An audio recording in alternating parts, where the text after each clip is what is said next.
Welcome to Drive the Daf. Clear, structured explanation of the daily Daf in 20 minutes. You can even follow in the car. Pesachim Daf Samach Tes analyzes a conversation in the Mishnah between Rabbi Eliezer and Rabbi Akiva about, are you allowed to do Isurei Derabanan in order to prepare a Korban Pesach for Shechita on Shabbos? Rabbi Eliezer holds you are allowed to violate these three Isurei Derabanan, and Rabbi Akiva says, no, you're not allowed to do these Isurei Derabanan. You could have done them before Shabbos. Since you didn't, you're not allowed to do them on Shabbos, and you won't be able to bring the Korban Pesach at all. Now, Rabbi Eliezer was the Rebbe of Rabbi Akiva, and therefore the conversation has to be seen in that light. The Gemara is first going to bring a different conversation. It's not mentioned in our Mishnah. Then the Gemara will analyze the conversation that is recorded in the Mishnah and what each of them were doing there. So first of all, the Gemara says that in a separate conversation, Rabbi Eliezer said that there was a Kal V'chomer. Look, you're allowed to do Shechita of a Korban Pesach on Shabbos, and you're allowed to do the Isurei Derabanan that follow, meaning that they're only Isurim on Shabbos, but you're allowed to do them. You're allowed to do Michli, Krovav, and all those things. Now, these Isurim are following the Shechita. That means that the mitzvah of Korban Pesach was already brought, and then you're allowed to follow up with this. You've already performed the mitzvah, it's over, yet you're still allowed to do the follow-up things even though they violate Isurei Derabanan of Shabbos. Certainly you should be allowed to do the things before the Shechita. In order to prepare, you should be able to do the Shechita and get the mitzvah d'oraisa of Korban Pesach even though it's on Shabbos. So Rabbi Akiva had two answers. So this one was rejected. One answer was, he says, no, you shouldn't be allowed to do these Isurim, because what happens if then you find out that the Korban has a psul and you end up not shechting it? It comes out that the Isurim that you did, or for no reason, they didn't end up leading towards an actual hakrava of the Korban Pesach. Now this, Rabbi Eliezer rejected, and he said, that's not a good taina, because then you shouldn't be allowed to shecht at all. Shechting is an Isur d'oraisa on Shabbos, and you're allowed to shecht. Well, what happens if you open up the animal and you find that it's treif? And then that can't be used for the Korban, so your entire Shechita was for nothing. It was an Isser d'oraisa for nothing. Obviously, that's not a concern. So Rabbi Akiva's second approach was, no, it's different. Because you were allowed to shech the Korban Pesach, you're allowed to do the things that follow. The Shechita pushed off Shabbos, and these things are connected to it. They have to go along with it. But if you want to do Isurim in order to prepare for the Korban, so we tell you, you're not allowed to do those Isurim. There's no heter to do them. And you're not riding along the fact that you're allowed to do the Shechita, because don't do the Shechita. You have no right to begin the entire process if you have to do Isurei Derabanan, you're not allowed to do. That's the first conversation. Now the Gemara analyzed the conversation in the Mishnah about Hazah. So what happened was as follows. Rabbi Akiva had said that I will prove to you that you're not allowed to do these Isurei Derabanan from the fact that you're not allowed to do Hazah. Hazah means somebody is Tameh and he wants to become Tahar. He's a Tameh Mace. He wants to become Tahar on Erev Pesach itself in order to be able to bring the Korban. So he wants to do Hazah. He wants to have the Paraduma water sprinkled on him on the seventh day of his process, which falls on Shabbos. So the halacha is, says Rabbi Akiva, that you're not allowed to do that. It's an Isser Derabanan. The Gemara will discuss soon what the Isser Derabanan is. So the Gemara says that means that there's an Isser Derabanan that's preventing him from doing the mitzvah of Hazah and the mitzvah of bringing Korban Pesach. We do not say he's allowed to do it. We say that Isser stops him. So certainly these other Isurei Derabanan, which are listed in the Mishnah, such as cutting off a wart by hand or bringing it in from outside the Tchum, all these things should also stop you. Even though you're allowed to do Shechit itself, these things should stop you and you should not be allowed to do them. That was Rabbi Akiva's taina. On that, Rabbi Elazar said, no, I say that not only you're allowed to do all those things, you're also allowed to do Hazah. This is an Isser Derabanan. This is also pushed off. Now, Rabbi Akiva gave a funny answer to that. He said, listen, if you're allowed to do Hazah, so then I say you're not allowed to do Hazah. And then there would be then a Kal V'chomer. If you're not allowed to do Hazah, which is Isser Derabanan, you're certainly not allowed to do Shechita. To that, Rabbi Eliezer said, what do you mean you're not allowed to do Shechita? Shechita, it's explicitly learned out from Psukim, you're allowed to do it. It says, B'mayda, it has to be done now. There's no different time of doing it. So to that, Rabbi Akiva says, that's my point. Shechita of the Korban Pesach, you have to do today. That's why you're allowed to do it. But the other Yisur D'Rabbanan you should have done before, because you should have done them before, they don't push off the carbon Pesach, they don't push off Shabbos, and therefore you can't do them. And you can't bring the carbon. So you can't bring the carbon from Shechita. Shechita is a special reason that it is permitted on Erev Shabbos, and that is because the Torah says B'mayadeh has to be done that day. These are the things the Torah doesn't say that. So now the Gemara brings a brisa which continues this conversation. The Gemara says that Rabbi Eliezer, who remember was Rabbi Akiva's Rebbe, at least at first, before he was put into Cherem, so he said to him, Akiva, what are you making fun of me with this Kal V'chomer? You want to prove that you're not allowed to shecht? You know that's ridiculous. So you started up with me with discussion about Shechita. Your ultimate demise will be via Shechita. So Rabbi Akiva, meaning he said, then what are you bringing me this Kal V'chomer? It's a joke. You know that it's not true. You know that the Torah says specifically that you're allowed to do Shechita of the carbon on Shabbos. So what is this about? This is a joke. Now, Rabbi Akiva knew that too. Rabbi Akiva was just trying to make the point that you are allowed to shecht on Shabbos for specific reasons. If you can't learn from that to anything else. But Rabbi Akiva says that I was just trying to tell Rabbi Akiva, I was trying to remind him that the halacha really is you're not allowed to do Hazah on Shabbos. I had brought a proof from the fact that you can't do Hazah on Shabbos, even though you could do Shechita, that you can't do these other Isurei D'Rabbanan, and Rabbi Eliezer said, no, you're allowed to do Hazah on Shabbos. I was trying to remind him in a gentle way that it's clear you can't do Hazah on Shabbos, and therefore I brought this Kal V'chomer, and I was hoping that through the discussion of the Kal V'chomer, he would remember that Rabbi Eliezer himself had taught us the halacha, you're not allowed to do Hazah on Shabbos. It should be obvious to him you're not allowed to do Hazah on Shabbos, and then we should discuss what the Kal V'chomer is, and he should tell me why the Kal V'chomer is no good. But at least to remind him, that's what I was trying to get to. I was trying to remind Rabbi Eliezer, my Rebbe, that he also agrees, and he himself taught us you're not allowed to do Hazah on Shabbos, and therefore he should accept my proof that therefore you're not allowed to do the other Yisur D'Rabbanan on Shabbos. So the Gemara asks, why did Rabbi Eliezer deny it if he himself really said that you are not allowed to do Hazah on Shabbos? Why did he deny it? So the Gemara says, interestingly, Rabbi Eliezer and Rabbi Akiva were totally miscommunicating. Rabbi Akiva was talking about Hazah of carbon. Rabbi Akiva was talking about Hazah of Truma. That means that somebody wants to become tahar on Shabbos in order to be able to eat Truma. That's totally forbidden. There is no heter for that. That's clear, because Truma itself doesn't push away Shabbos. You're not allowed to make something Truma on Shabbos. So the Hazah for it certainly won't push away Shabbos. And that's what he was bringing proof from. He said that this Hazah, it's a mitzvah, and yet it doesn't push away Shabbos. Therefore, the other things which are also mitzvahs also shouldn't push away Shabbos. And that's what Rabbi Akiva was saying. Rabbi Eliezer, though, thought he was talking about carbon Pesach. And a carbon Pesach, he wanted to say that Hazah does push away Shabbos. And that's why he said, what are you talking about? Hazah does push away Shabbos. Therefore, Rabbi Eliezer is not contradicting himself at all. He does hold that Hazah for Karban Pesach pushes away Shabbos, and before, when he taught Rabbi Akiva, he was talking about Hazah for Truma. So Gemara says that can't be, because we have a different recording of this conversation in which it's explicitly said that they're talking about bringing a Karban Pesach, that Hazah in order to bring a Karban Pesach on Shabbos. That's specifically what Rabbi Akiva asked, and that's specifically what Rabbi Eliezer answered is permitted. So the Gemara says that you're right. Rabbi Eliezer, although he initially taught that Hazah for Karban Pesach you can't do on Shabbos, here he was saying that you could do it on Shabbos, and the reason is because he forgot his learning. And Rabbi Akiva was trying to remind him of his learning. So Gemara says, why did Rabbi Akiva remind him straight out? Why is he hinting with this Kal V'chomer and this whole spiel? So Gemara said he thought it was not proper respect in order to remind him of what he had said, and therefore he was trying to bring him to that memory on his own by asking this Kal V'chomer. Now the Gemara asks, what is really the reason why you can't do Hazah on Shabbos? You should be allowed to do it. After all it is muktzah. So Gemara says it's not just muktzah. We're afraid that if we allow you to do it on Shabbos, you can end up carrying it to the Rosh Hashanah, which would be Nesa D'Oraisa, and that's why we say you're not allowed to do it.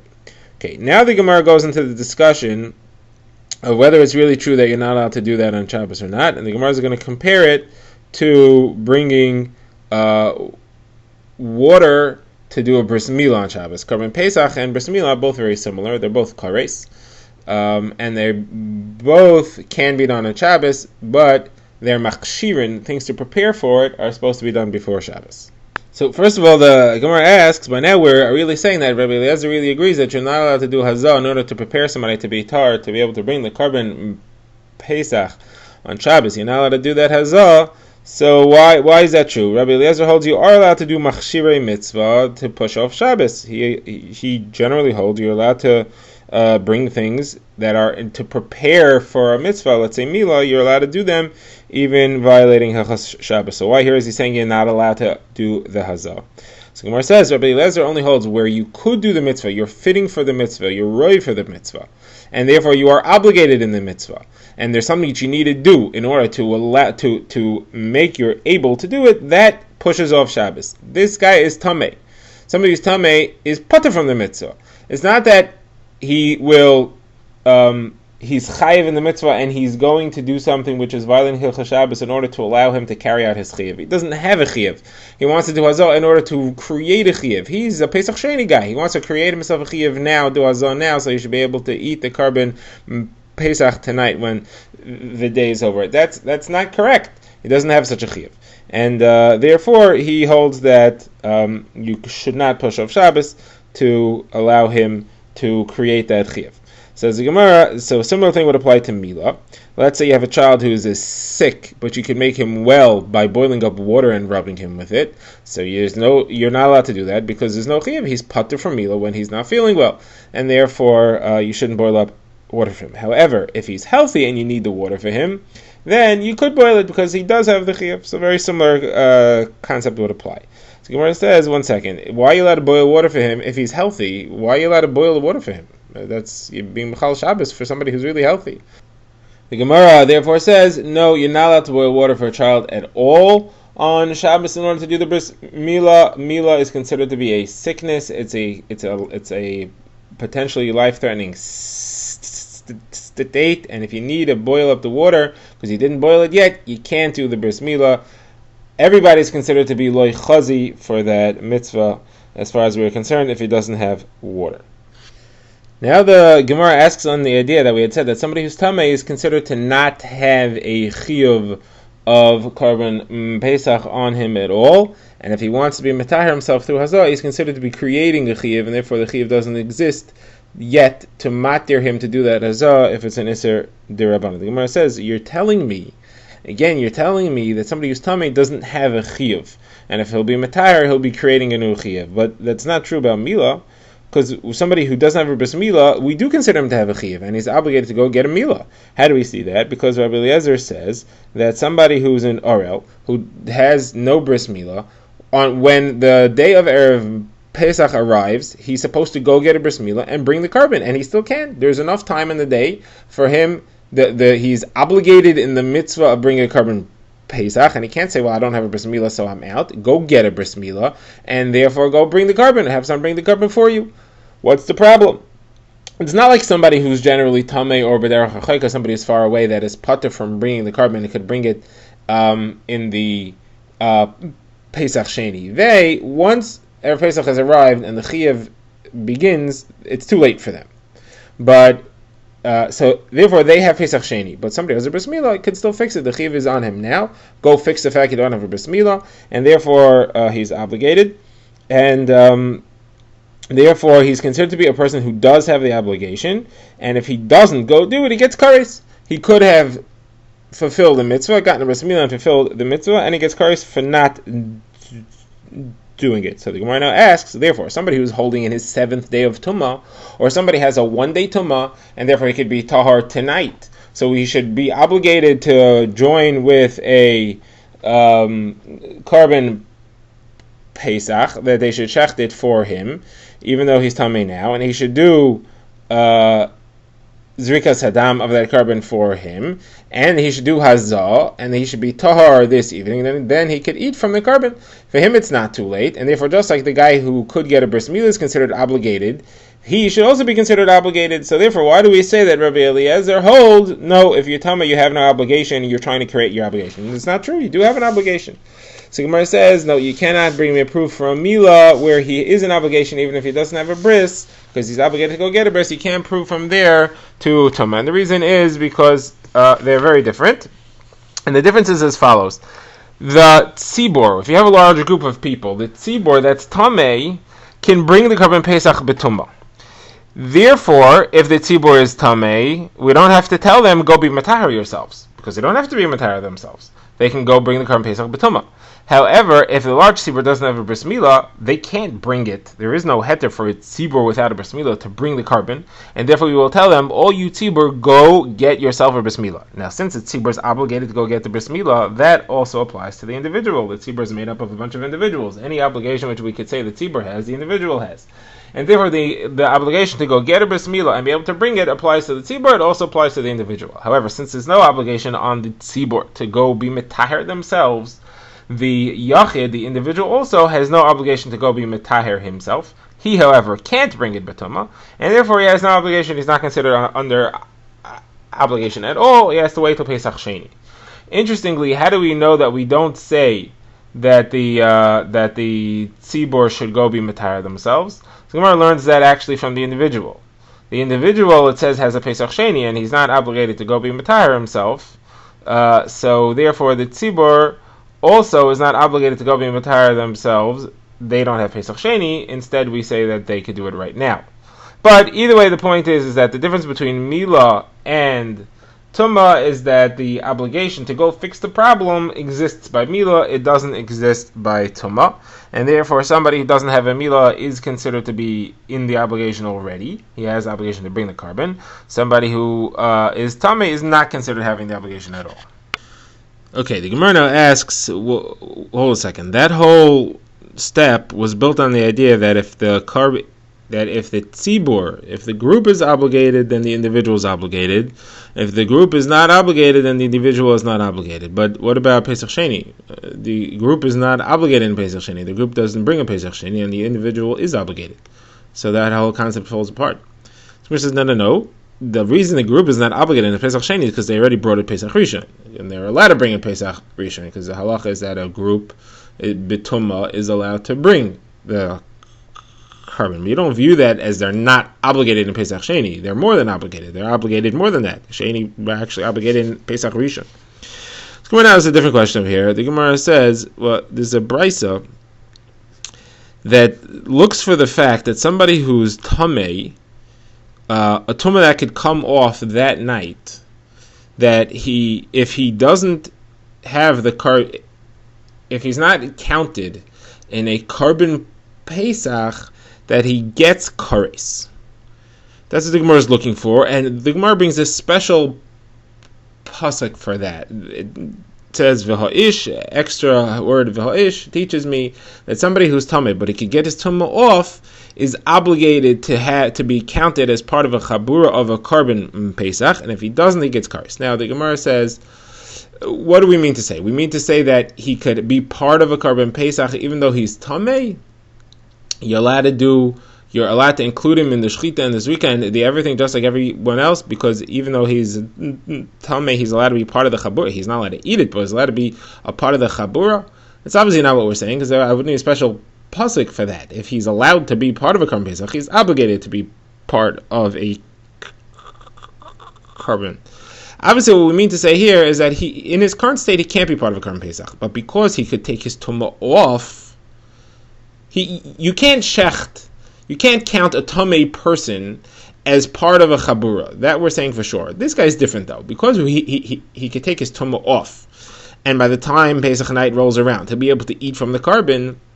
Therefore, we want to say that he is included in the obligation, and if he doesn't do it and take his tumah off, he'll get kares.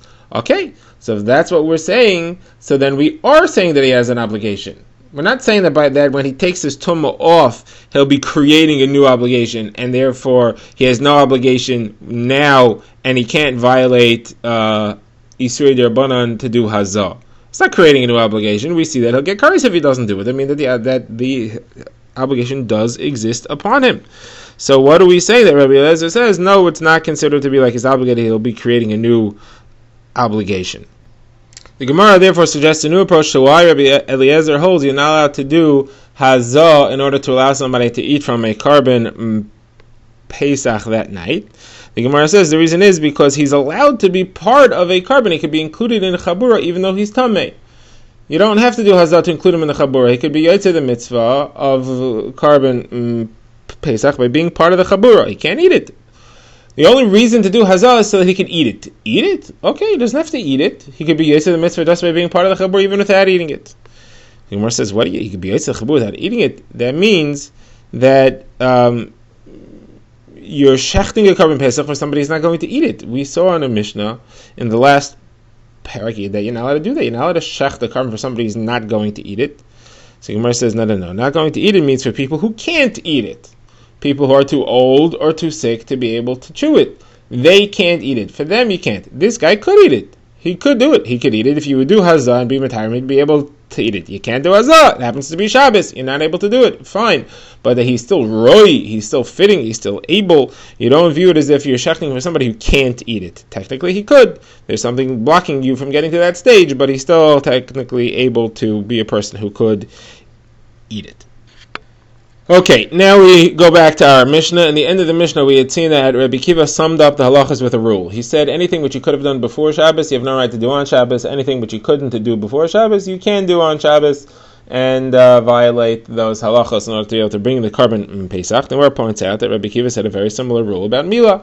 Anything which you could do to prepare for the meal before Shabbos, you have to do. You're not allowed to violate any Isser Shabbos, even Derabanan, if you could have done it before Shabbos. The Gemara says there are two statements of Rabbi Yehuda in the name of Rav. He says halacha is like Rabbi Akiva in this. He says it here in Carbon Pesach, and he says it in Bris Milah also. The Gemara says, why does he have to say it twice?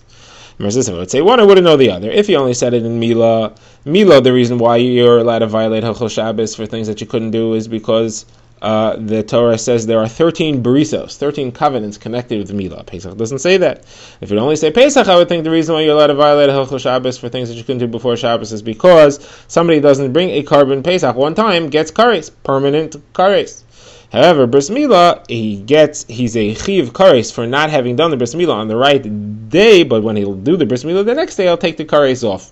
And therefore, it's not as severe as Carbon Pesach, and I wouldn't think that it is able to push away Hilchos Shabbos. Drive the Daf is a project of the Grand Woodlands Shul and is presented by Rabbi Yitzchak Landa. Find us on YouTube or subscribe to daily emails by emailing drivethedaf@gmail.com.